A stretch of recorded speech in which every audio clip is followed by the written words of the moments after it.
we're going to dive into this complicated topic of biological aging. So if you've ever wondered what people are talking about when they're talking about biological age or biological age clocks, this episode is for you. So I want to start by just putting out a few definitions just to make sure everybody's on the same page. And the first one is really easy. The first definition is for chronological age, which is just the length of time that you've been alive, the number of birthdays that you've had.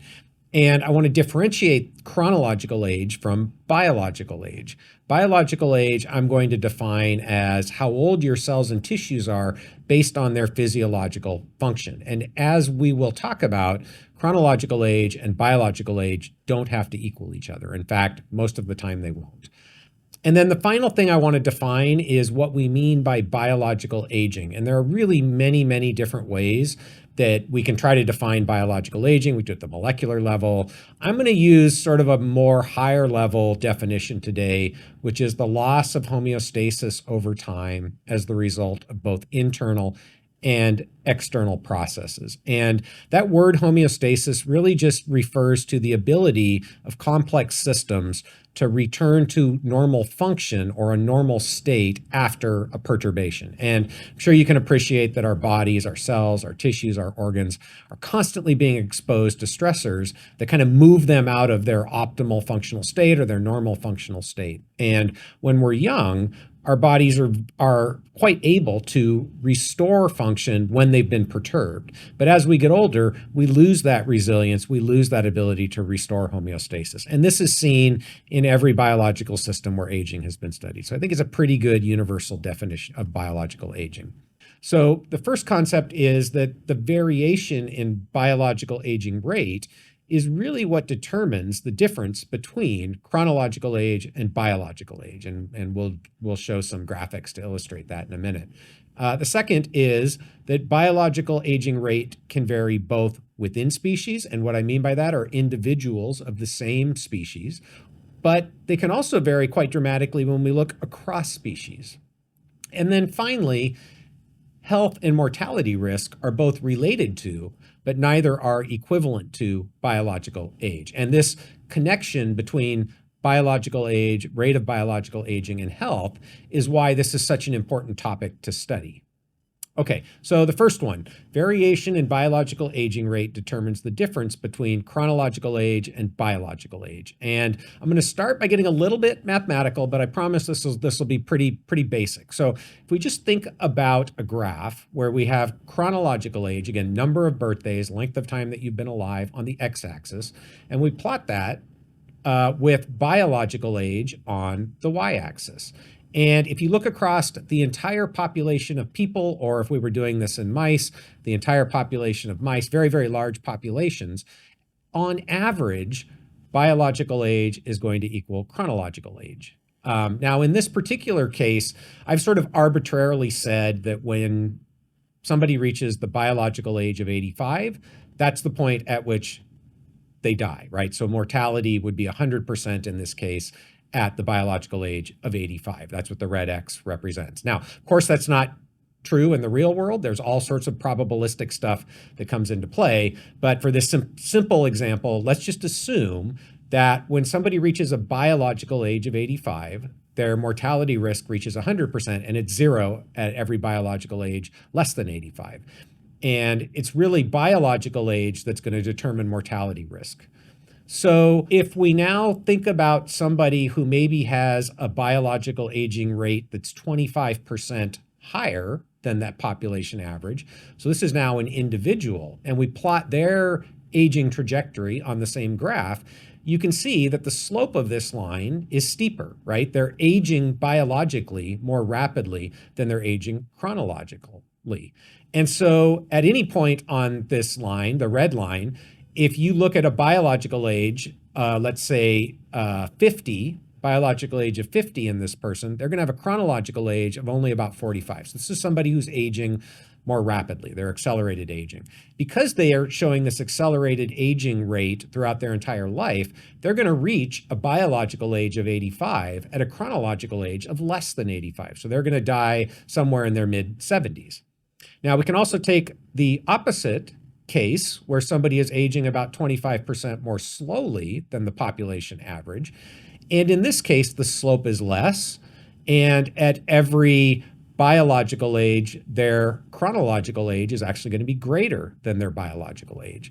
And because this person is aging biologically more slowly, they're actually not going to reach a biological age of 85 until they're well over 100. So this would be somebody who we would call a centenarian, right? Meaning they lived longer than 100 years old.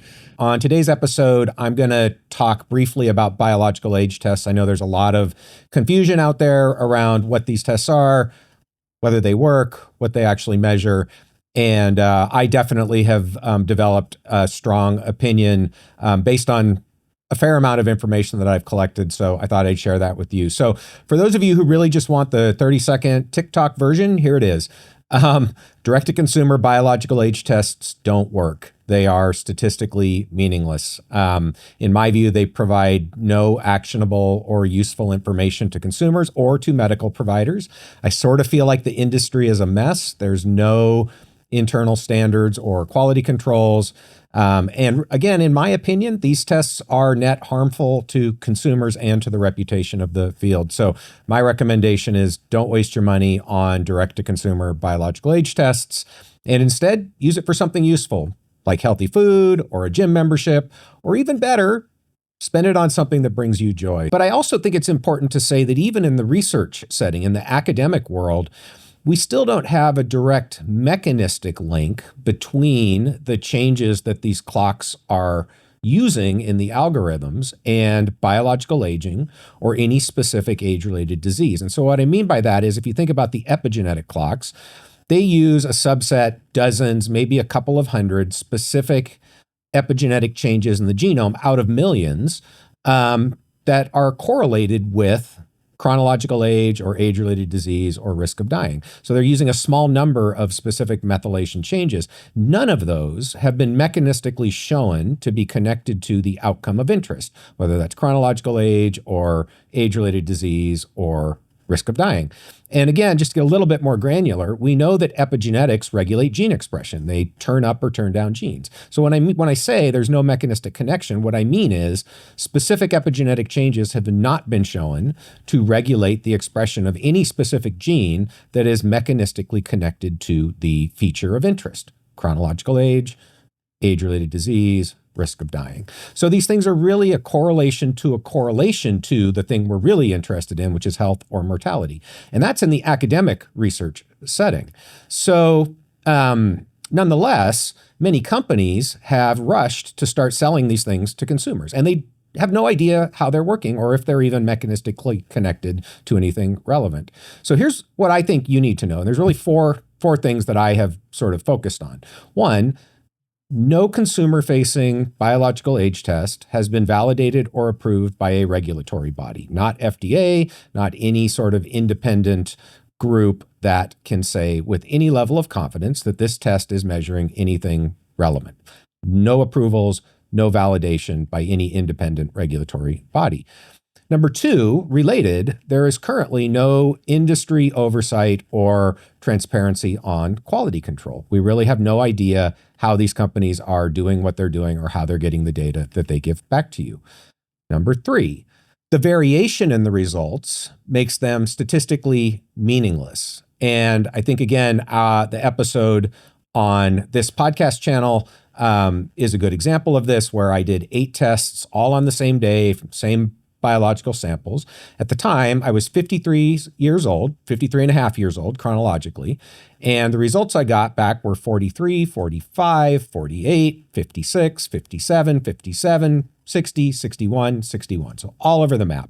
Completely useless for anything other than entertainment purposes. And I have to say, I was not very entertained. And then number 4, right now, even if they were accurate, which they're not, they don't give you any actionable insights to improve health. And I don't really think anyone can argue with any of those 4 facts. If anybody wants to argue, I would be happy to have a conversation or a debate about this, but I really don't think there's any arguing. Those are just facts. And so then the question becomes, why are these companies selling these tests and who benefits? Because I don't think the consumer does.